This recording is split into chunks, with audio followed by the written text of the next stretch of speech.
Hello, welcome again to Pellets Downrange, or maybe this is your first time.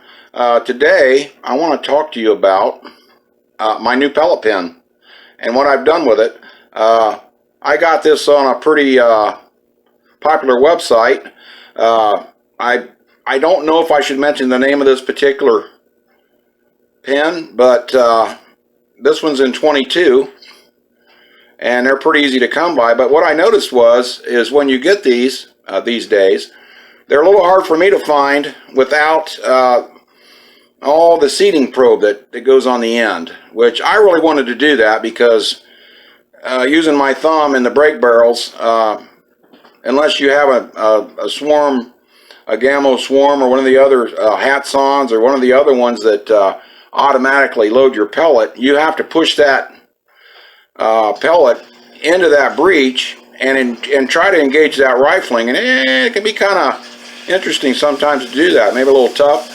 Plus, I don't really care to have that lead all over my fingers while I'm out shooting. I always come in with a gray thumb.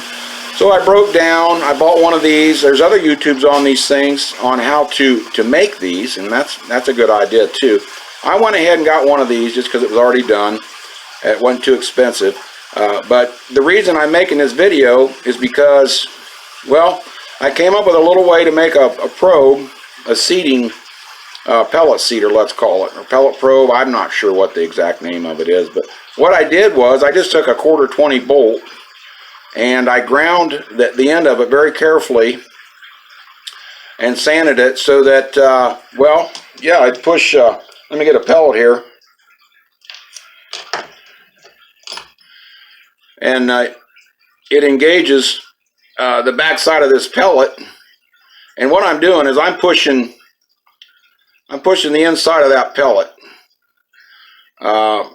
There's a flat spot in there. I'm trying not, I don't know, maybe it doesn't matter, but I made my probe end a little bit smaller so that it actually wall around in there just a little bit.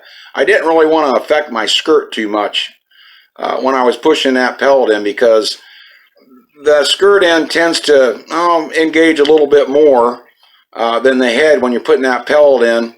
And then, I don't know, I just thought it'd be a good idea not to deform that myself, even though, yeah, sometimes they come that way, don't they?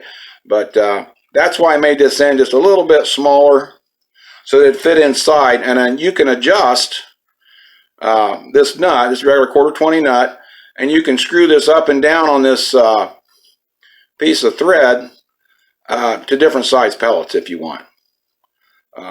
Some skirt depths a little bit different than these. This is a Crossman hollow point, and a pretty uniform depth, so that when I'm pushing that, I'm not messing with my skirt. Another thing I did to the pen itself, it basically comes just like this when you get it. Okay, there's nothing on the end, I don't think, and you just pop them out, and it is sweet. I do like that, and you can push them right into the breech. But again, I wanted to make sure I could seat those at a relatively uniform way. So what I did is, well,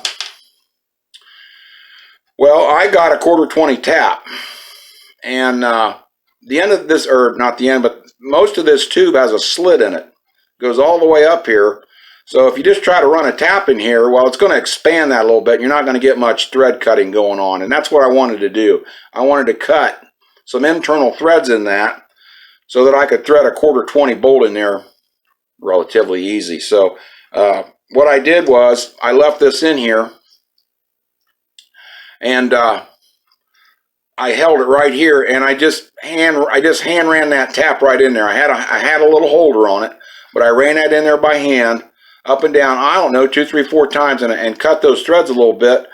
And most of my shavings were down in here, captured by this little end of this probe, and I just pushed that right out and blew it off. But now I can go ahead and screw this in here, and that holds everything together. I can throw it around. I don't have to worry about this probe popping off down the road when it gets worn and loose a little bit, if it does.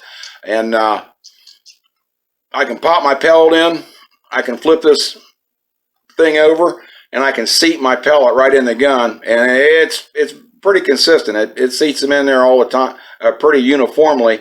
I can feel it engage that rifling, and that's good enough.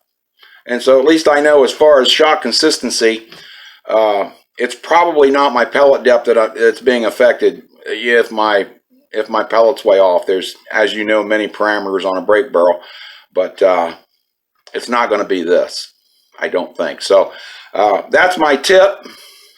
If you want to just make one of these yourselves, I think you can still find these with an adjustable pellet probe on them. And some will say, well, all you got to do is pop out the end here. Well, and there's something you could use, but it kind of, to me, lacked that depth adjustment that I wanted. I mean, that will push a pellet in the breech, but you don't really want to go that far. You want a little bit of resistance so that when that pellet engages that rifling a little bit and that gun goes off, especially on a break barrel, mostly on a break barrel, you want to get that,